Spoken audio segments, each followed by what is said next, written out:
Hello കൂട്ടുകാരെ, എല്ലാവർക്കും പുതിയ വീഡിയോയിലേക്ക് സ്വാഗതം. അപ്പോൾ ഇന്ന് ഞാൻ വന്നിട്ടുള്ളത് വായനാ ദിന ക്വിസിൻ്റെ 2ാം ഭാഗവുമായിട്ടാണ്. അപ്പോൾ ആദ്യത്തെ വീഡിയോ കാണാത്തവരുണ്ടെങ്കിൽ വേഗം പോയി കണ്ടോളൂ കേട്ടോ. അപ്പോൾ നമുക്ക് വേഗം ക്വസ്റ്റ്യൻസിലേക്ക് കടക്കാം അല്ലേ. ഒന്നാമത്തെ ചോദ്യം നോക്കാം. 2024 വയലാർ അവാർഡ് ജേതാവ് ആരാണ്? അശോകൻ ചരുവിൽ. കാട്ടൂർ കടവ് എന്ന നോവലിനാണ് അവാർഡ് കിട്ടിയത്.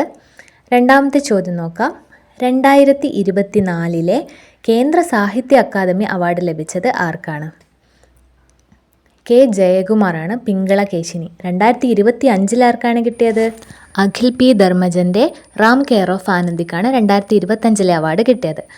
മൂന്നാമത്തെ ചോദ്യം. 2024 ഓടക്കുഴൽ അവാർഡ് ലഭിച്ചത് ആർക്കായിരുന്നു? കെ അരവിന്ദാക്ഷൻ്റെ ഗോപ എന്ന നോവലിനായിരുന്നു 2024 ഓടക്കുഴൽ അവാർഡ് ലഭിച്ചത്. 2024 എഴുത്തച്ഛൻ പുരസ്കാരം ലഭിച്ചത് ആർക്കായിരുന്നു? NS മാധവനാണ് 2024 എഴുത്തച്ഛൻ പുരസ്കാരം ലഭിച്ചത്. അഞ്ചാമത്തെ ചോദ്യം നോക്കാം. മരണാനന്തര ബഹുമതിയായി 2025 പത്മവിഭൂഷൺ ലഭിച്ച മലയാളത്തിലെ പ്രിയ കഥാകാരൻ ആരാണ്? ആവർത്തിച്ച് വരുന്നൊരു ചോദ്യമാണ്. ഇത് MT വാസുദേവൻ നായരാണ്. ജലഗതാഗത വകുപ്പിൻ്റെ ബോട്ടുകളിൽ യാത്രയ്ക്കിടെ പുസ്തകം വായിക്കാൻ സൗകര്യമൊരുക്കുന്ന പദ്ധതിയുടെ പേരെന്താണ്? പുസ്തകത്തോണി എന്നാണ്. യാത്രയ്ക്കിടെ പുസ്തകം വായിക്കാം. എഴുത്തച്ഛൻ പുരസ്കാരം നേടിയ ആദ്യ വനിത ആരാണ്? വാത്സല്യത്തിൻ്റെ കവയത്രി എന്നറിയപ്പെടുന്ന ബാലാമണി അമ്മയാണ് എഴുത്തച്ഛൻ പുരസ്കാരം ആദ്യമായിട്ട് നേടിയ വനിത. മലയാളത്തിലെ ഏറ്റവും വലിയ നോവൽ ഏതാണ്? അവകാശികളാണ്. അവകാശികൾ.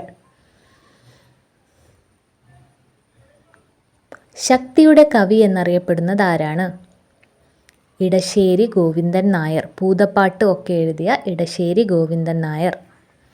ലോക പുസ്തക ദിനമായി ആചരിക്കുന്നത് എന്നാണ്?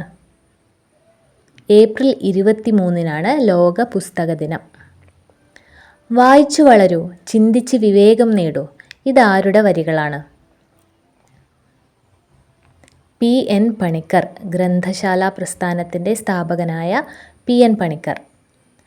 ആധുനിക മലയാള ഗദ്യത്തിൻ്റെ പിതാവാരാണ്? കേരളവർമ്മ വലിയ കോയി തമ്പുരാൻ. ആധുനിക മലയാള ഗദ്യത്തിൻ്റെ പിതാവ് കേരളവർമ്മ വലിയ കോയി തമ്പുരാൻ. മലയാളത്തിലെ ആദ്യത്തെ നിഘണ്ടു തയ്യാറാക്കിയതാരാണ്?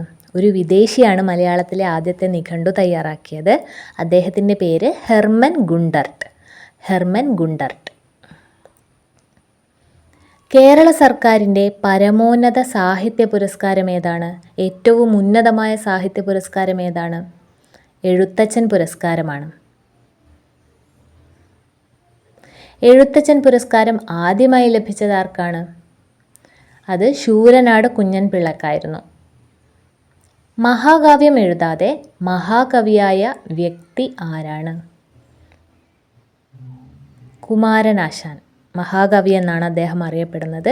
പക്ഷെ അദ്ദേഹം ഒരു മഹാകാവ്യം എഴുതിയിട്ടില്ല. ലോക്സഭാംഗവും ജ്ഞാനപീഠ പുരസ്കാര ജേതാവുമായിരുന്ന കേരള സാഹിത്യകാരൻ ആരായിരുന്നു? SK പൊറ്റക്കാടാണ്. കേരള കലാമണ്ഡലം സ്ഥാപിച്ചതാര്? വള്ളത്തോളാണ്. വള്ളത്തോൾ നാരായണമേനോൻ. മയ്യഴിയുടെ കഥാകാരൻ എന്നറിയപ്പെടുന്നത് ആരാണ്? മയ്യഴിയുടെ കഥാകാരൻ M മുകുന്ദനാണ് മയ്യഴിയുടെ കഥാകാരൻ. മയ്യഴി എന്ന് പറഞ്ഞാൽ ഇന്നത്തെ മാഹിയാണ് കേട്ടോ. ലോകത്തിലെ ഏറ്റവും വലിയ പുസ്തകം ഏതാണ്? മഹാഭാരതമാണ് ലോകത്തിലെ ഏറ്റവും വലിയ പുസ്തകം. ലോകത്തിലെ ഏറ്റവും കൂടുതൽ പേർ വായിക്കുന്ന പുസ്തകം ഏതാണ്? ബൈബിൾ. ഏറ്റവും കൂടുതൽ വായിക്കപ്പെടുന്ന പുസ്തകമാണ് ബൈബിൾ. ഇനി ഓടക്കുഴൽ ആരുടെ കൃതിയാണ്? ഓടക്കുഴൽ G ശങ്കരക്കുറുപ്പിൻ്റെ കൃതിയാണ്. എൻ്റെ കഥ ആരുടെ ആത്മകഥയാണ്? മാധവിക്കുട്ടിയുടെ ആത്മകഥയാണ് എൻ്റെ കഥ. അഗ്നിസാക്ഷി എന്ന നോവൽ എഴുതിയതാരാണ്? ലളിതാംബിക അന്തർജനം.